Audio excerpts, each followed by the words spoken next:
the tiny little studio on this tiny little Greek island. I think I'm going to give you a better view. Give me a moment. There we go. Because today's thoughts, boy, I have thoughts this morning that started with when I woke up, started with a poem that I came across on my Instagram feed called What It Is by Erik Fryde.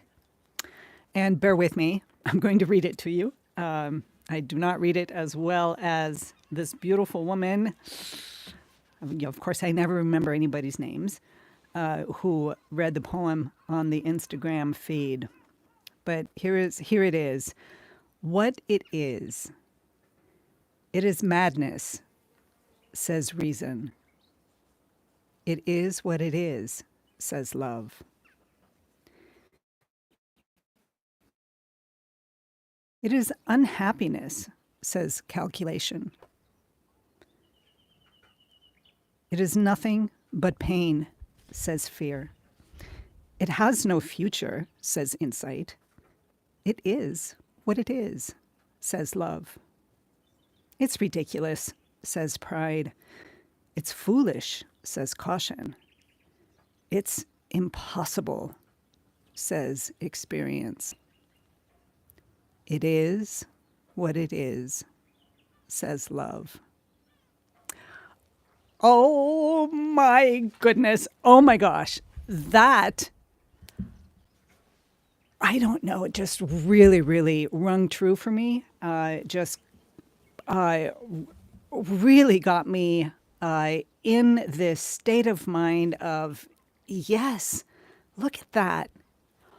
All of those negative things, our reason, our calculations, fear, insight even, are all geared to keep us in our false self, to keep us in our false self. So this was my thinking.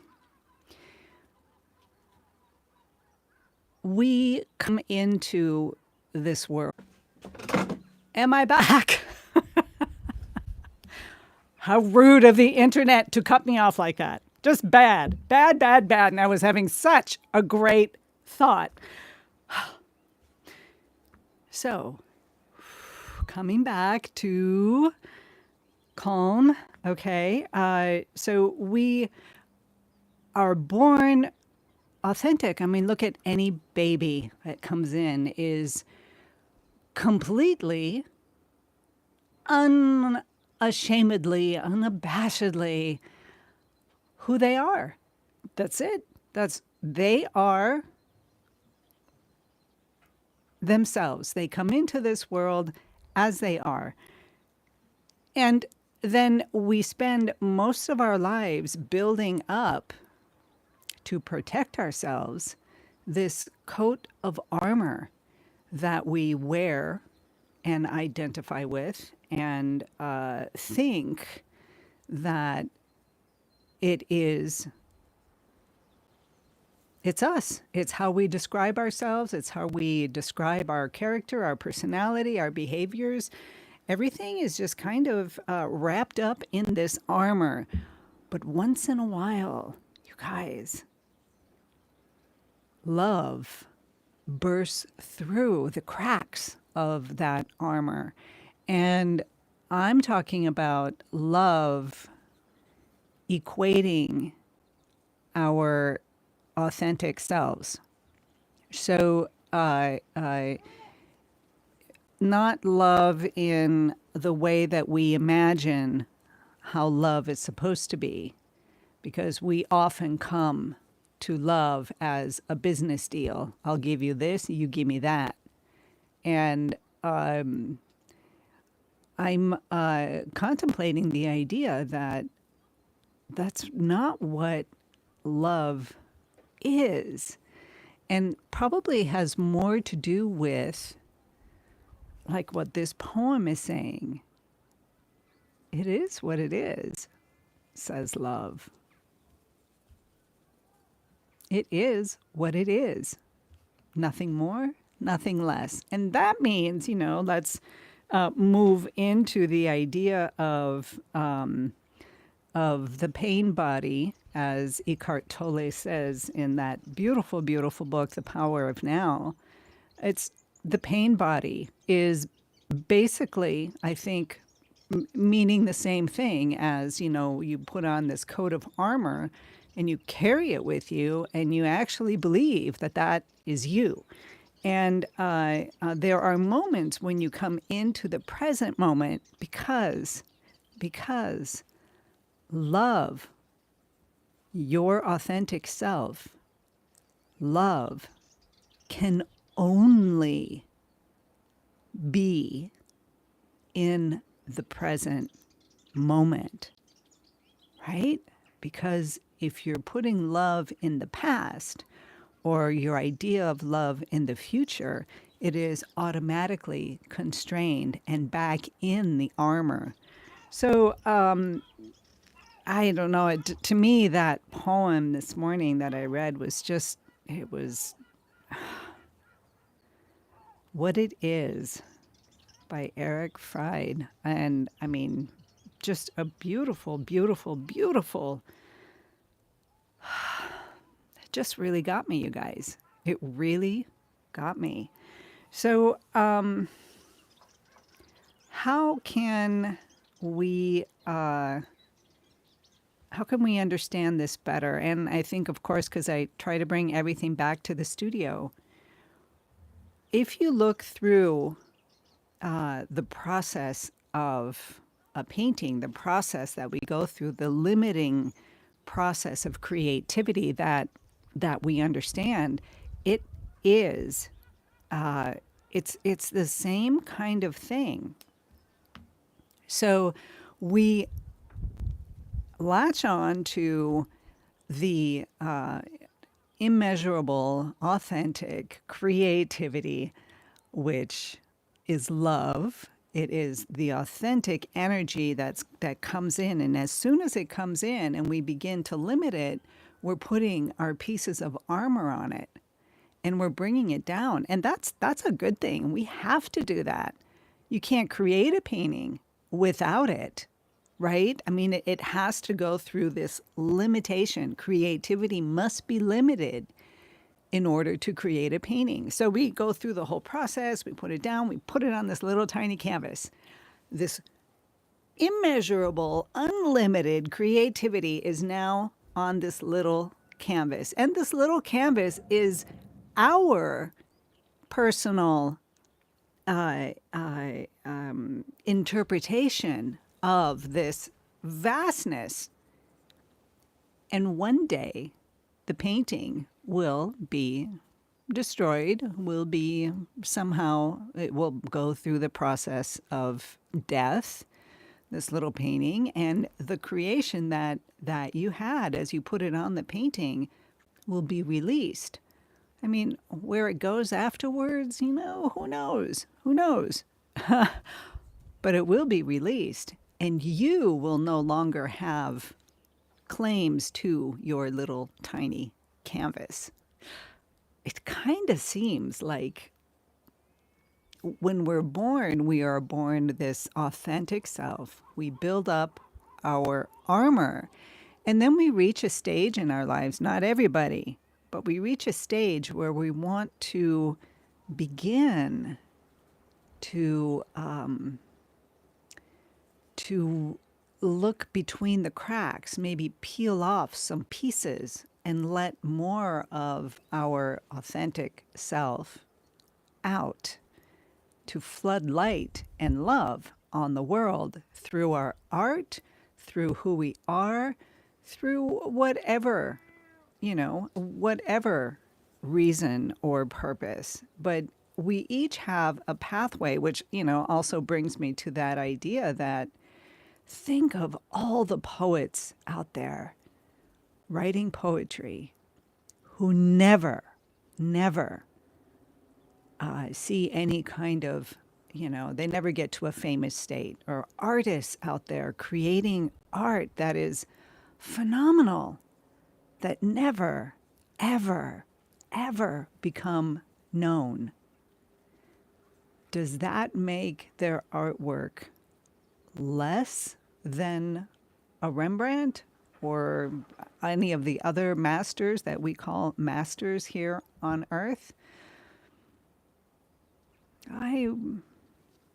I actually think that each of us has the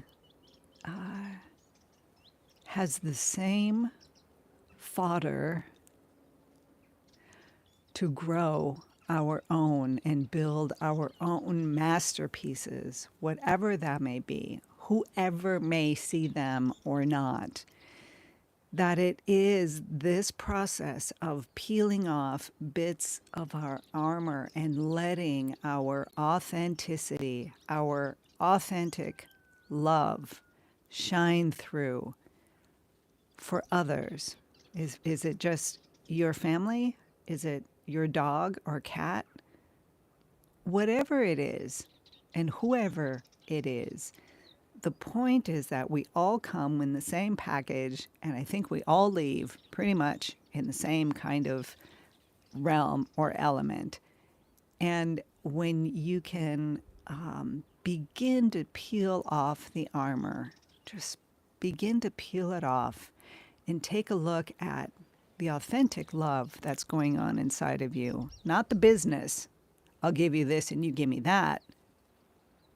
That's that ain't it.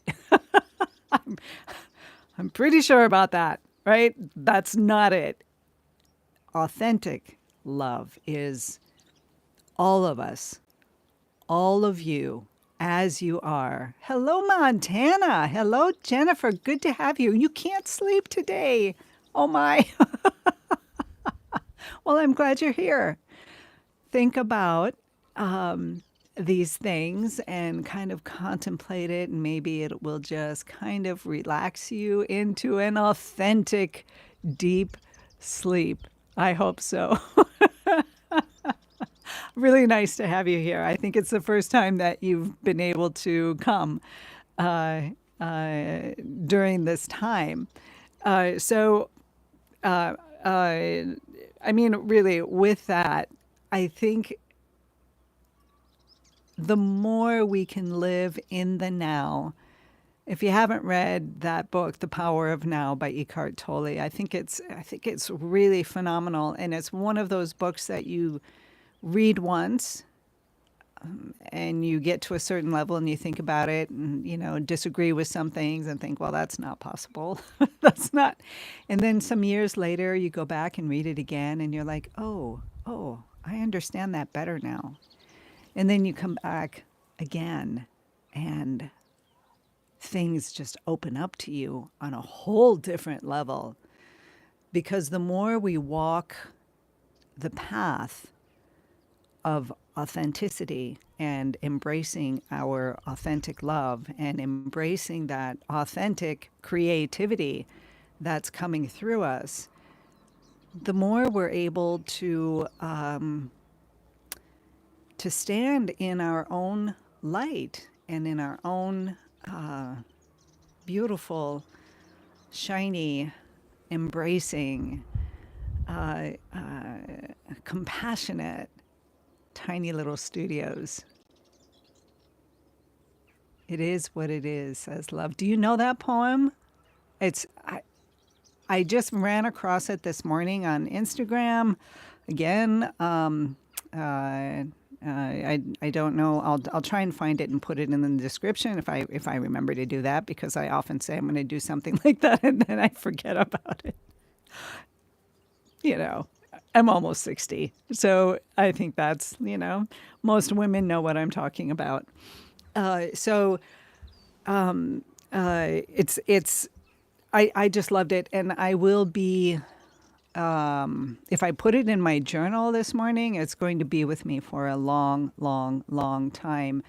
Another poem, I think by David White, is called Tilico Lake, which was another and still is one of those poems that talks about leaving your false self, that egoic self, that uh, attachments to, what we think in this world and in our lives, and moving on up the path to Tilico Lake, which is this, completely clear, calm lake, and seeing your reflection in the lake. But in order to get there, you must come with empty hands, meaning you have to let go of yourself and become this authentic being. You have to step into it is what it is, says love. Oh, I just love it. I just love it. I love it. So, you guys, I'm usually just supposed to be here for 10 minutes.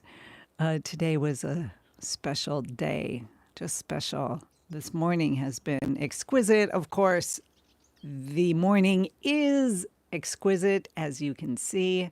Now it's picking up a little bit of a breeze. When I woke up, it was calm, just beautifully still, and the light coming up. And it's still chilly, but warm enough to be outside. And oh, so it is what it is, says love. Wow. Wow. I will put the poem in the description. I'll write it out and so that you can come back and read it if you don't want to see the to see this video again, this live stream.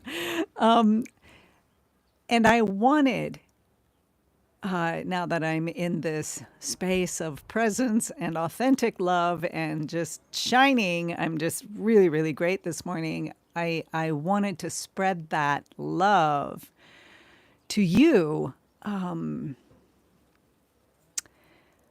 I can't thank you enough for being here with me on these mornings, these morning musings, or coming later on in the day when you wake up in your morning and spending this time with me. I deeply appreciate it.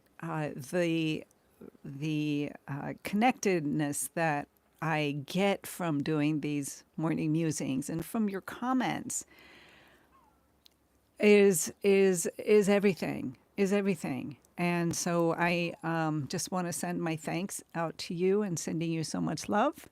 And have a beautiful, beautiful day today, you guys. Check this out. Ciao. Yeah, we say in Greek, yeah, yashu, which means, or yasas, well, that's the formalities of the grammar, but yeah, which means yeah, health, have health, be healthy. And have a great day, everyone, or a good sleep. Go to bed. If you're, go to bed, relax, and, just chew on it. Chew on the poem for a while. It's really, really eye-opening. All right, I'm just want to just hang out with you, but I have to get to work. So I'll see you all again tomorrow.